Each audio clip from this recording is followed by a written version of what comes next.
Bismillahirrahmanirrahim. Assalamualaikum warahmatullahi wabarakatuh. Bismillahirrahmanirrahim. Alhamdulillahirabbil alamin wa bihi nasta'inu ala umurid dunya waddin. Wassalatu wassalamu ala asyrafil anbiya'i wal mursalin sayyidina wa habibina wa syafi'ina wa maulana Muhammadin wa ala alihi wa ashabihi wa man tabi'ahum bi ihsanin ila yaumiddin, amma ba'du. Jamaah bapak-bapak yang dimuliakan Allah Subhanahu wa taala, alhamdulillah, puji syukur kehadirat Allah Subhanahu wa taala. Pada hari ini kita diberikan kesempatan oleh Allah untuk sama-sama menghadiri majelis ilmu yang mudah-mudahan kita mendapatkan keberkahan ilmu dari Allah Subhanahu wa taala.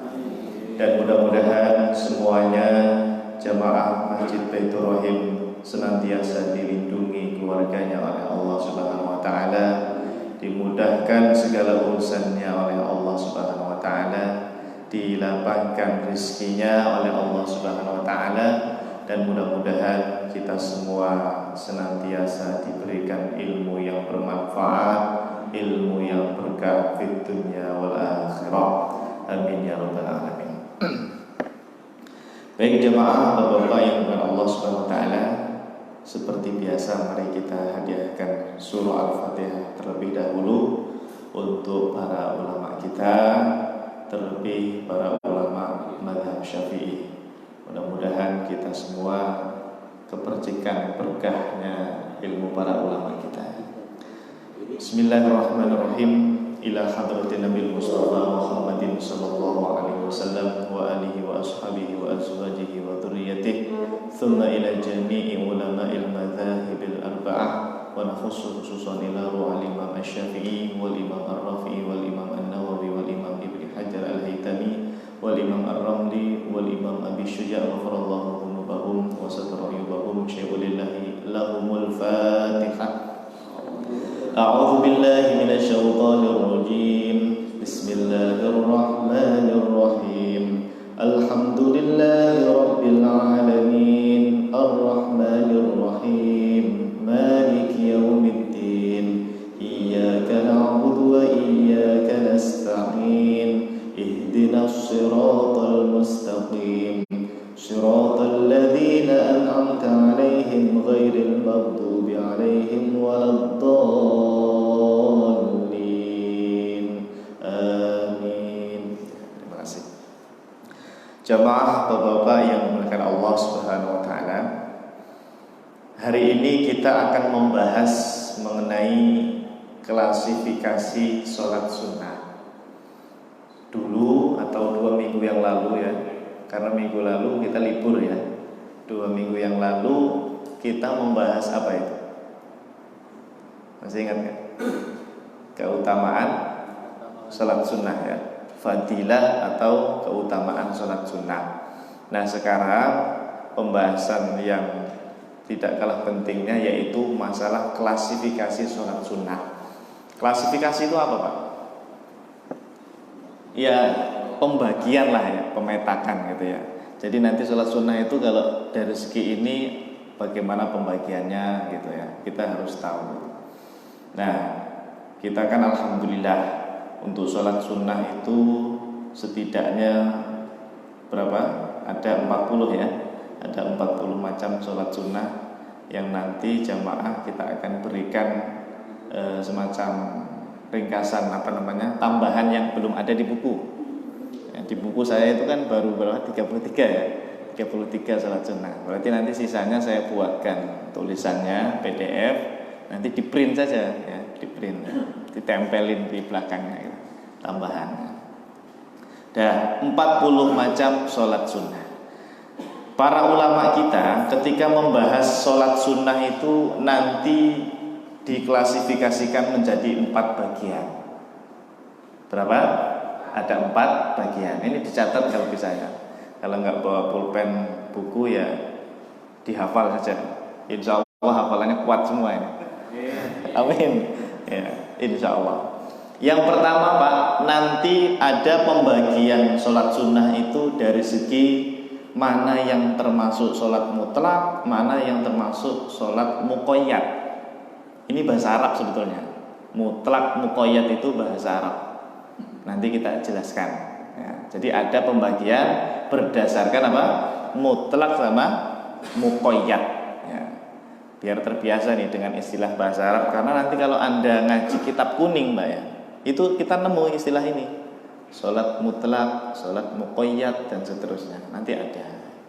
Yang kedua, nanti kalau waktunya cukup kita bahas pembagian sholat sunnah dari segi tata cara niatnya. Karena beda nanti sholat sunnah yang ini sama yang satunya, cara niatnya berbeda. Ya, kita kan kalau membahas sholat fardu, sholat 5 waktu itu Pak ya, kalau melafadzkan niat kan bebas ya. Usolli fardhu subhi rakaataini mustaqbilal qiblati adaan ma'muman lillahi ta'ala, terserah. Kalau yang niat dalam hati masih ingat enggak? Mazhab Syafi'i itu mewajibkan berapa poin kalau Anda jadi makmum? 4 ya. Apa saja itu? 1. Saya niat sholat. Itu harus ada. Dalam hati harus ada. Terus yang kedua, ayo menyebutkan apanya? Fardunya dulu ya. Saya niat sholat fardu ya. Terus setelah itu menyebutkan apa yang ketiga? Bukan, nama sholatnya. Jadi kalau digabung, saya niat sholat fardu subuh misalnya. Apa kalau nanti siang zuhur, berarti saya niat sholat fardu zuhur ya. Namanya disebutkan Pak sholatnya. Nah satu lagi, karena kita jadi makmum, Anda wajib menyebutkan makmuman. Itu yang wajib pas kapan? Takbir Allahu Akbar, hati Anda wajib itu Pak hukumnya. Kalau nggak ada nggak sah sholat Anda gitu. Mazhab Imam Syafi'i ya. Kalau niat sebelum takbir mah itu sunnah. Yang usolli itu sunnah hukumnya ya. Dibaca silahkan, tidak apa-apa.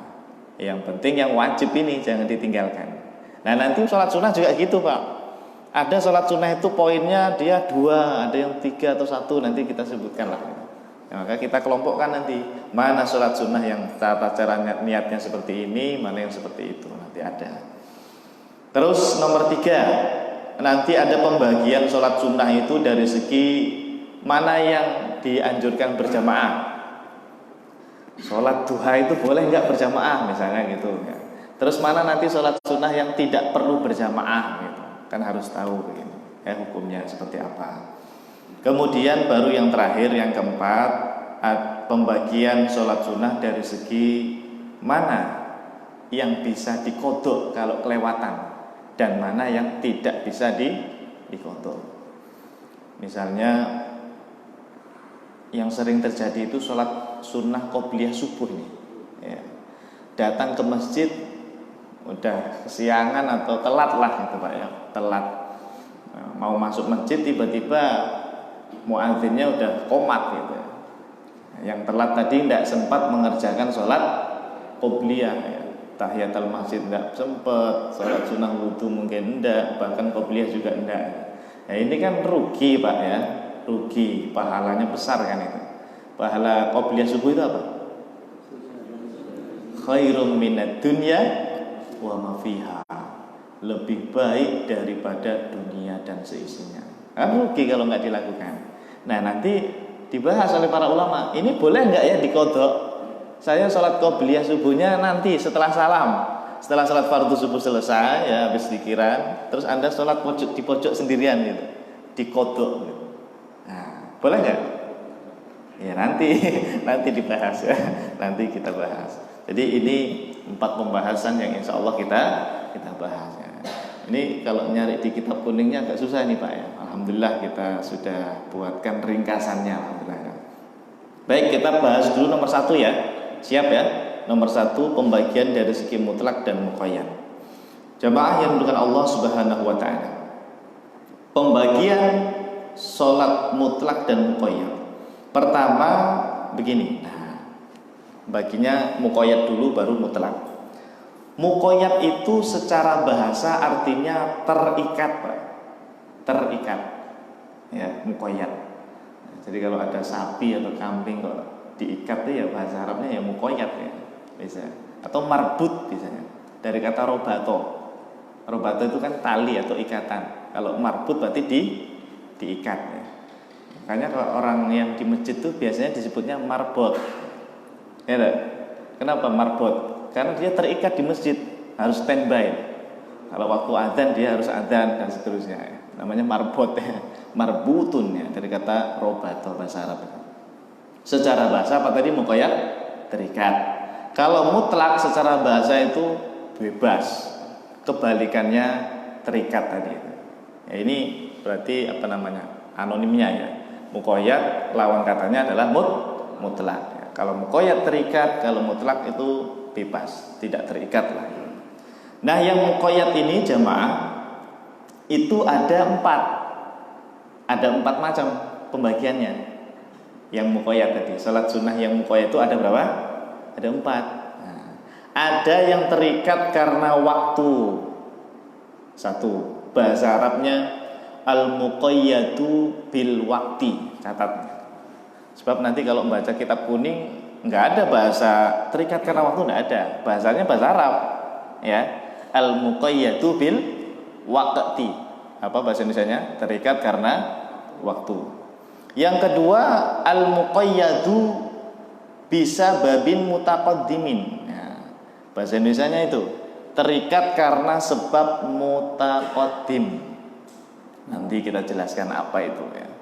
Kemudian yang ketiga ada yang terikat itu bisa babin muqorin karena penyebabnya itu muqorin ya.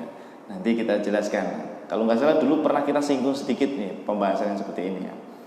Baru yang keempat terikat karena bisa babin mutaakhirin. Nah, dicatat saja dulu ya. Kalau bingung enggak apa-apa ya.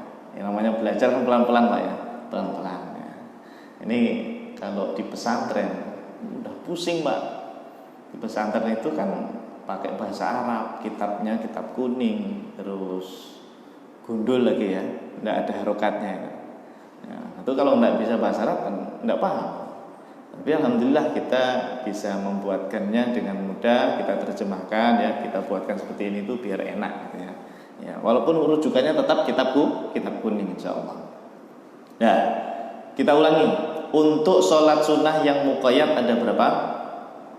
Ada 4. 1. Terikat karena waktu. 2. Terikat karena sebab mutaqaddim. 3. Terikat karena sebab muqarrin. 4. Terikat karena sebab mutakhirin. Dihafalin Pak. Betul. Barangkali nanti ada ujian nasionalnya. Loh, iya benar loh. Ini menjadi metode Anda kalau ngajarin anak di rumah. Pelajaran apa saja Pak? Pelajaran apa saja? Matematika, PPKN atau bahasa Indonesia atau sejarah atau pelajaran agama. Itu ajarkan anak Anda itu meringkas poin-poin Pak. Kayak saya ini kan ringkasan ini sebetulnya dari kitab. Kita buatkan poinnya. Oh, muqayyad itu begini ada 4. Itu enak belajarnya anak Anda nanti. Dia menghafal. Sholat sunnah ada 2, muqayyad dan mutlak. Yang muqayyad jadi 4. Terikat karena waktu, terikat karena sebab mutlak. Itu belajarnya nanti runtut enak Pak. Ya. Tapi kalau Anda nyuruh anak Anda, belajar baca itu halaman 1 sampai 10. Bingung anaknya Pak. Semuanya suruh baca. Gimana ngapalinnya kan bingung karena enggak tahu cara meringkasnya gitu. Ini saya kasih bocoran Pak. Saya dulu belajarnya itu begitu Pak, waktu di pesantren atau waktu kuliah. Kuliah itu kita belajar 4 mazhab waktu kuliah di Jakarta Selatan itu. 4 mazhab kitabnya kan tebal. Enggak mungkin kan kalau dihafal semua. Ya caranya tadi buat ringkasan, poin-poin gitu. Ya, ini metode belajar yang enak untuk menghafal. Sebelum Anda membaca materi atau baca dulu materinya terus diringkas, dibuatkan poin-poin supaya enak menghafalnya gitu. Ajarkan nih metode ini ke anak-anak kita. Nah sekarang biar tambah paham apa itu yang 4 ini tadi ya. Pertama, yang terikat karena waktu. Maksudnya itu ini sholat sunnah, dia punya waktu khusus, terikat. Kalau waktunya belum ada, ya dia tidak ada gitu Pak. Misalnya itu ya, yang terikat karena waktu, contohnya apa itu? Sholat id. Kita tes, kita coba ini. Sholat id kan ada 2, sholat idul fitri sama idul adha. Boleh nggak Pak? Nanti jam 7, jam 8 saya sholat idul fitri. Boleh nggak? Takbiran sendirian misalnya. Ya, orang pada datang semua ya. Nggak boleh kan? Karena apa? Belum waktunya. Idul fitri itu kapan waktunya sholatnya? Tanggal berapa? Nah, tanggal 1 Syawal. Nggak boleh di tanggal yang lain idul fitri. Begitu juga idul adha, tanggal 10 Dzulhijjah. Dia punya waktu khusus. Berarti dia ini termasuk sholat sunnah yang apa? Muqayyad gitu aja. Nanti kalau ada yang bertanya, sebutkan sholat sunnah yang termasuk muqayyad, tapi muqayyadnya itu bil wakti. Nah, soal ujiannya seperti itu. Anda jawabnya gimana? Contohnya ya sholat id. Karena idul fitri harus tanggal 1 Syawal, idul adha tanggal 10 Dzulhijjah. Paham? Nah, makanya disebut dengan terikat karena waktu. Tidak boleh waktu yang lainnya. Waktu khusus ya. Ada lagi sholat duha. Nah, sholat duha kok malam-malam? Ya nggak ada. Ya, sholat duha itu ya pagi. Setelah, ayo, waktu duha itu kapan Pak? Nah, sejak, masih ingat ya? Sejak matahari sudah keluar, sudah terbit, itu sudah boleh. Cuma yang afdol kata mazhab Syafi'i menunggu agak panas sedikit. Kalau sekarang kita ibaratkan ya jam 7, jam 8 itu paling afdol, jam 9 lah ya. Semakin siang itu semakin afdol Pak, sholat duha itu ya. Tapi boleh Anda misalnya jam 6 sholat duha, yang penting mataharinya sudah terbit, itu sudah boleh. Karena itu waktu awalnya. Sampai kapan duha itu? Sampai sebelum adzan zuhur. Jam setengah 12 atau jam 12 kurang seperempat kok belum adzan zuhur, masih boleh sholat duha, masih boleh ya, jangan ditinggalkan kalau bisa ya, praktekkan, diamalkan. Berarti kan ini dia punya waktu khusus, terikat karena waktu begitu ya. Ada lagi itu sholat apa yang mirip dengan duha pagi juga? Syuruk atau isyrok ya, betul. Apa bedanya duha sama syuruk waktu itu? Ini Mas sambil murojaah dikit-dikit ya. Ya kan sudah kita bahas. Bedanya apa Pak? Kalau sholat duha itu kan dia nggak ada syarat-syarat khususnya, ya kan? Ya pokoknya sholat duha lah gitu ya. Kalau sholat syuruk atau isyrok yang pahalanya apa? Dapat pahala haji dan umroh, itu ada syarat khususnya, ada 3. 1, sholat subuhnya harus berjamaah. 2, harus zikiran sampai kapan? Matahari terbit. Nah, itu kan hadis riwayat Imam Tirmidzi itu ya. Man shalla as-subha fi jamaah, siapa yang sholat subuh berjamaah, kemudian berzikir sampai matahari terbit, kemudian yusolli rakaataina. Syarat yang ketiga, niat sholat 2 rakaat atau sholat syuruk tadi itu, sholat isra. 3 itu doang Pak syaratnya. Maka kata Nabi, dia mendapatkan pahala haji dan umroh tamah, sempurna. Jadi sholat isya itu di awal waktu biasanya. Di awal waktu pas matahari sudah terbit. Kita terbit nanti jam berapa misalnya? Ada di situ ada nggak Pak? Tuluknya ada? Nggak ada? Nggak ada. Nah, biasanya ada yang jam-jam digital. Anggaplah misalnya nanti tuluknya itu terbitnya matahari ya, tuluk itu terbit jam 6 kurang seperempat. Jarum panjangnya di mana? 9 berarti ya. Jarum panjangnya di 9 ya. Jam 6 kurang seperempat. Berarti itu matahari sudah keluar Pak. Sudah sempurna bulatannya itu. Karena terbit namanya. Ya, itu sudah boleh sholat. Sholat syuruk itu sudah boleh. Yang tidak boleh itu kan kalau masih proses proses apa terbitnya gitu ya, berarti jam 6 kurang 20 menit atau itu enggak boleh di situ ya. Tapi kalau sudah keluar bulatannya, kita sudah boleh sholat subuh. Dan ingat Pak, syaratnya cuma 3 tadi. Sholat subuhnya berjamaah, zikiran sampai terbit, terus sholat 2 rakaat. Berarti sholat subuh itu boleh kapan saja, maksudnya di mana saja, tidak harus di masjid. Nah, misalnya ini kita nih, kan sholat subuhnya berjamaah, syarat pertama sudah terpenuhi kan? Yang kedua apa? Zikiran sampai nanti matahari terbit. Lah kita zikiran nggak ini? Zikiran. Kata Imam An-Nawawi, majelis zikir itu tidak harus yang subhanallah, subhanallah, subhanallah, subhanallah, la ilaha. Ya itu juga majelis zikir. Tapi majelis ilmu kayak gini Pak, termasuk majelis zikir. Walaupun Anda ngantuk, walaupun Anda tidak memperhatikan, yang penting duduk di majelis ilmu, itu termasuk majelis zikir. Nah, jadi termasuk ini syarat kedua kita terpenuhi ini Pak nanti. Nah, tinggal nanti sholat 2 rakaat. Nah, sholatnya ini Pak, kata para ulama tidak harus di masjid. Barangkali Anda punya hajat, pulang dulu di rumah, mau bersih-bersih dulu dan sebagainya, boleh. Sholat isya di rumah boleh, ya. Di sini boleh, di rumah juga boleh, tidak masalah. Tidak harus di masjid. Karena syaratnya cuma 3 tadi. Sholat subuhnya berjamaah, zikirnya sampai terbit matahari, terus sholat 2 rakaat itu aja. Dan itu malah diulangi lagi ya. Harusnya sudah selesai ya dulu ya, alhamdulillah. Dah, intinya apa? Ini sholat sunnah yang terikat karena waktu. Termasuk sholat rawatib. Apa rawatib? Qobliyah dan ba'diyah, tahajud, taraweh, witir itu juga termasuk. Jadi apalin saja yang terikat karena waktu, sholat id, duha, rawatib, tahajud, taraweh dan witir gitu. Sekarang yang nomor 2. Nah, kalau ini agak rumit nih, karena dia istilahnya pakai bahasa Arab mutaqaddim, muqarrin, mutaakhir. Yang kedua terikat karena sebab mutaqaddim. Bahasa Arabnya al-muqayyad bisa babin mutaqaddimin. Itu dalam kitab fikih madzhab Syafi'i itu seperti itu. Bisa babin mutaqaddimin. Apa itu mutaqaddim? Anda baca itu contekan kamusnya di bawah itu. Kelihatan ya? Mutaqaddim adalah sebabnya itu muncul duluan, baru ada sholatnya. Contoh Pak, sholat wudhu itu kita lakukan penyebabnya gara-gara setelah wudhu. Berarti penyebabnya apa? Wudhu. Penyebabnya muncul duluan kan ya? Wudhu dulu, baru ada sholatnya, yaitu sholat sunnah wudhu. Nah, ini namanya bisa babin mutaqaddimin gitu. Contoh lain, tahiyatul masjid. Kita sholat tahiyatul masjid gara-gara apa? Gara-gara masuk masjid. Berarti penyebabnya masuk masjid.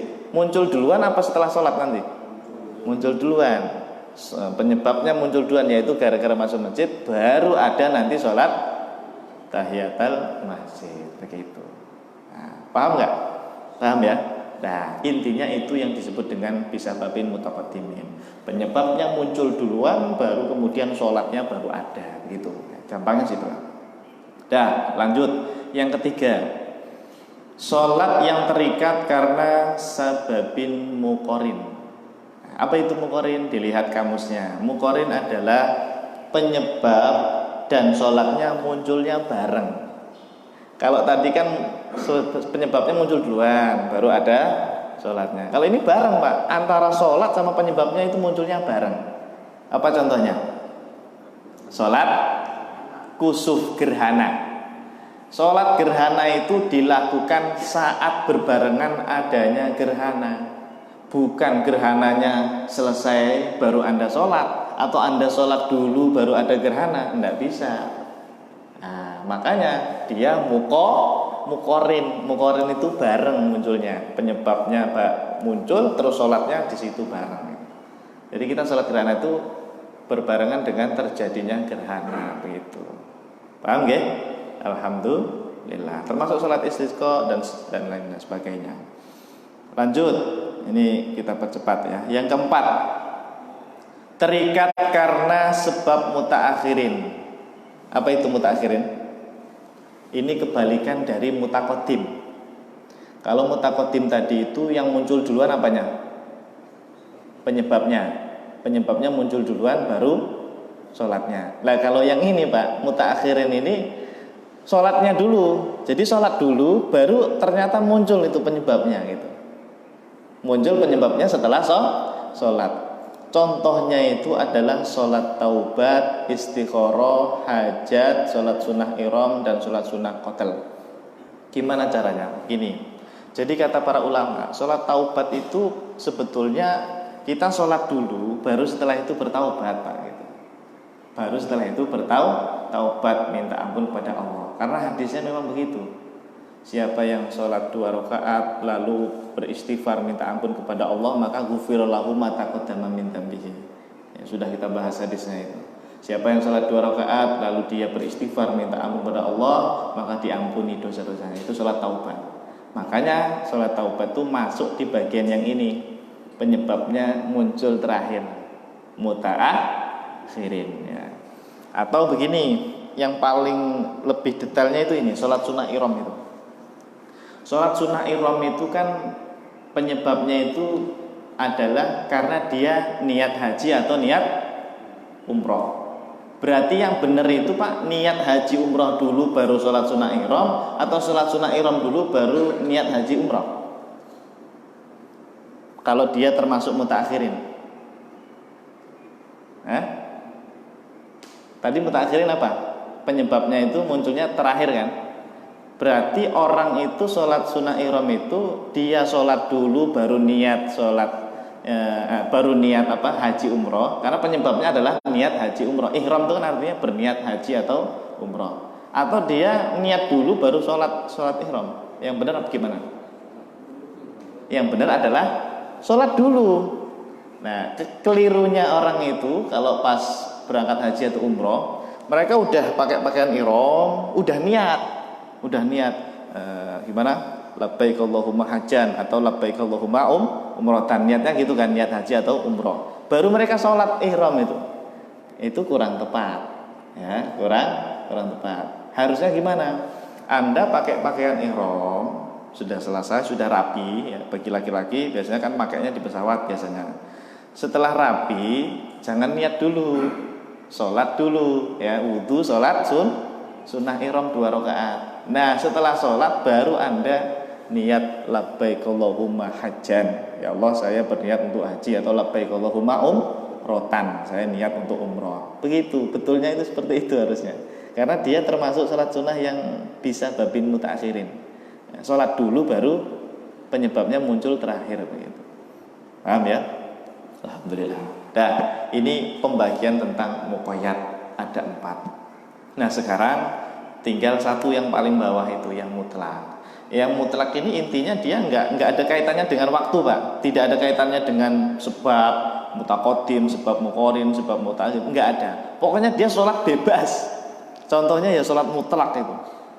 Kapan saja, mutlak, nggak terikat dengan waktu. Pagi, siang, sore, malam terserah. Ya namanya sholat mutlak. Termasuk sholat tasbih itu juga dia digolongkan termasuk sholat mutlak. Ya sholat apa? Tasbih dan sholat-sholat yang lainnya nanti kita masukkan lagi lah insyaallah. Nah ini pembagian yang keberapa? Yang pertama. Sekarang masih ada waktu nggak ini? Lanjut ya? Lanjut ya. 2 saja kali ya? 2 saja ya. Karena kan ada 4 pembagiannya. 1, 2, 3, 4. Kita bahas 2 saja. Yang 3, 4 nanti pertemuan selanjutnya. Sekarang yang kedua, pembagian sholat sunnah dari segi tata cara niat. Nah, dari segi apa? Tata cara niat. Tadi kan kita sudah membagi sholat sunnah seperti ini ya. Sekarang kita lihat cara niatnya gimana. Kaidahnya ini saya ambil dari kitab Nihayatuz Zain. Kitabnya siapa Pak? Kitabnya Imam atau Syekh Nawawi Al-Bantani rahimahullah. Mudah-mudahan kita dapat berkah ilmunya ya. Syekh Nawawi ini beliau ulama mazhab Syafi'i dari Banten ya, dari Tanara. Bagi yang dari Banten atau desa Tanara itu dulu muncul ulama besar namanya Syekh Nawawi Al-Bantani dari Banten. Cuma beliau terkenalnya di Mekah ya, guru besar di Mekah ya, Syekh Nawawi. Punya kitab fikih selain Nihayatuz Zain apa? Beliau Kalau ini kan fikihnya namanya Nihayatul Zain. Dia tebel Pak. Nihayatul Zain itu segini, saya punya itu segini. Kalau ada lagi yang agak tipis tengahnya lah. Fikih yang fikih. Apa? Bukan Safinah. Safinah itu matannya Syekh Al-Hadromi ya. Nah, iya, Kasyifatus saja. Jadi Safinah itu matannya disarah sama Syekh Nawawi menjadi Kasyifatus saja. Jadi ini dua kitab yang beda. Safinah itu yang tipis banget, disarah agak tebal namanya Kasyifatus saja. Ingat-ingat Pak ya, kitab fikih karya Syekh Nawawi selain Nihayatul Zain ada Kasyifatus saja ya. Nah, ini ada dua cara Pak, kata Syekh Nawawi. Sudah saya terjemahkan. Pertama, jika sholat sunnahnya ini termasuk sholat yang muqayyad bil wakti atau muqayyad bisabab, maka niatnya wajib menyebutkan dua hal. Ini bicara niat yang dalam hati ya. Kalau niat yang sebelum takbir terserah. Usolli sunatat duha raq'ataini mustaqbilan kiblati adaan lillahi, terserah panjang nggak apa-apa. Ini bicara niat yang dalam hati pas takbir itu loh. Paham ya? Nah, kata Syekh Nawawi cukup dua saja. Kalau dia muqayyad bil waktu sama muqayyad bisabab. Berarti yang mana ini Pak? Muqayyad bil waktu dengan muqayyad bisabab itu yang mana Pak? Yang mana? Yang atas tadi. Muqayyad bil waktu kan terikat karena waktu. Terus muqayyad bisabab itu yang ada sebab-sebab itu loh. Sebab mutaqaddim, sebab muqarin, sebab mutaakhir. Berarti yang empat atas tadilah gitu ya. Itu harus dua Pak yang disebutkan. Satu, berniat sholat, saya niat sholat. Yang kedua, langsung saja nyebutin nama sholatnya. Berarti, coba saya tes. Kalau Anda mau sholat taraweh Pak ya, kalau sebelum takbir biasanya usolli sunatat tarawih raq'ataini mustaqbil kiblati adaan ma'muman li ta'ala. Pas takbir gimana berarti? Allahu Akbar. Dalam hati apa? Bahasa Indonesia saja enggak apa-apa. Saya niat sholat taraweh. Itu udah sah itu Pak. Sudah sah. Dan itu yang wajib loh itu. Ya, yang menentukan sahnya sholat kita itu. Cukup 2 poin tadi. Allahu Akbar. Saya niat sholat taraweh. Ya. Nyebutin rakaatnya Pak Ustadz tidak wajib. Menghadap kiblatnya tidak wajib. Menyebutkan lillahi ta'ala tidak wajib gitu. Ya, tidak wajib. Tapi kalau berjamaah ya makmumannya wajib ya. Berarti saya niat sholat taraweh makmuman begitu. Ya, tapi kalau sendirian ya cukup 2 poin tadi. Paham? Ya. Anda mau sholat duha Pak, sebelum takbir lengkap sholli sunatat duha raq'ataini lillahi ta'ala misalnya. Mustaqbil berarti adaan lillahi ta'ala. Pas takbir apa dalam hatinya? Allahu Akbar. Dalam hati saya niat sholat duha. Udah, saya niat sholat, sebutkan terus namanya. Takyin itu nama sholatnya duha gitu. Paham? Nah, ilmu yang seperti ini ajarkan ke anak-anak kita ya. Biasanya guru-guru, mohon maaf, guru-guru TPA atau madrasah itu hanya mengajarkan niat yang sebelum takbir. Ya kan, kalau pelajaran di TPA usolli sunnatan duha raq'ataini dan seterusnya. Hafal kan anak-anak kita ya, alhamdulillah. Tapi tidak diajarkan niat yang wajib, yang menentukan sahnya sholat, yaitu niat dalam hati itu. Nah, ini PR kita bareng-bareng ya, ajarkan ilmu yang seperti ini. Nah, itu kalau 4 sholat yang atas tadi. Semuanya itu Pak ya, poin kanan itu ya, semua sholat yang di atas tadi itu ya kaidahnya tadi, niatnya sebutkan 2, saya niat sholat dan takyin namanya. Sekarang kaidah nomor 2. Jika sholat sunnahnya ini termasuk sholat sunnah yang mutlak, bebas ya, kapan saja kita sholat ya.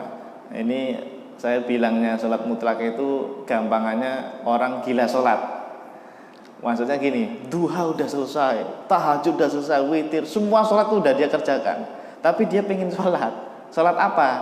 Sholat mutlak Pak. Misalnya Anda pagi hari itu Pak ya, rajin sholat sunnah, duhanya 12 rakaat misalnya, jam 7 sampai jam 8 selesai. Nganggur sampai zuhur tuh nganggur, ngapain lagi ya? Pengen sholat ya, tapi duhanya udah selesai. Kan duha tidak boleh lebih dari 12, mentok tuh 12 rakaat Pak kalau duha itu ya. Nah, maka sholat apa Pak namanya? Mutlak, bebas gitu. Sholat aja lagi 2 rakaat, niatnya mutlak. Sholat lagi 2 rakaat salam, 2 rakaat salam, terus sak pegele, terserah gitu ya. Nah itu niatnya, kata Syekh Nawawi, cukup satu saja, yaitu berniat sholat. Jadi kalau sebelum takbir sih usolli sunatal mutlak rakaataini lillahi ta'ala. Pas takbir Allahu akbar, dalam hati saya niat sholat. Gitu doang Pak. Allahu akbar, saya niat sholat. Paham? Nah, itu namanya sholat mutlak. Ini penjelasan ilmunya ada di dalam kitab Nihayatuz Zaid karya Syekh Nawawi Al-Bantani. Biasanya kitab ini dipelajari kalau sudah khatam Kasyifatus saja. Kasyifatus saja kan segini itu tipis ya. Tapi kalau sudah khatam biasanya naik kelas Nihayatuz Zaid.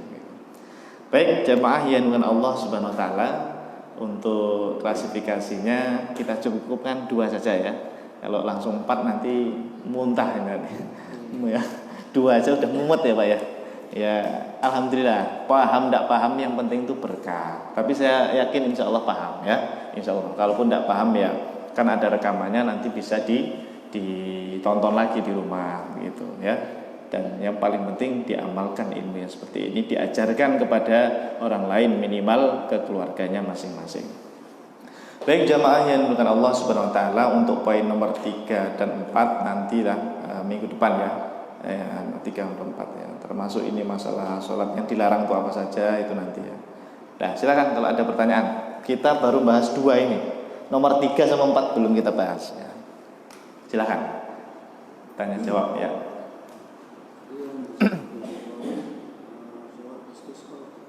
Ya.